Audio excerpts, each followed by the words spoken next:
মারা গেছেন কুমিল্লার অতিরিক্ত পুলিশ সুপার মোহাম্মদ সাইফুল মালিক। তিনি ছিলেন ৩৪তম বিসিএস পুলিশ ক্যাডারের কর্মকর্তা। বৃহস্পতিবার ভোরে রাজধানীর এভারকেয়ার হাসপাতালে চিকিৎসাধীন অবস্থায় তিনি শেষ নিঃশ্বাস ত্যাগ করেন। কয়েকদিন আগে স্ট্রোক করলে তাকে প্রথমে কুমিল্লা ও পরে ঢাকা হাসপাতালে ভর্তি করা হয়। বুধবার রাতে অস্ত্রোপচারের পর বৃহস্পতিবার ভোর ৫টার দিকে তিনি মৃত্যুবরণ করেন।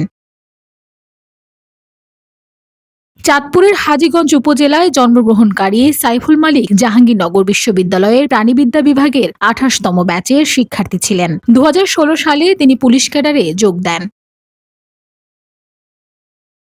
তার মৃত্যুতে শোক প্রকাশ করে ৩৪তম বিসিএস অল ক্যাডার্স অ্যাসোসিয়েশনের সাধারণ সম্পাদক জুয়েল রানা বলেন, তিনি একজন মানবিক কর্মকর্তা ছিলেন এবং সবাইকে আগলে রাখতেন। তার প্রয়াণে সহকর্মী ও স্বজনদের মাঝে গভীর শোকের ছায়া নেমে এসেছে।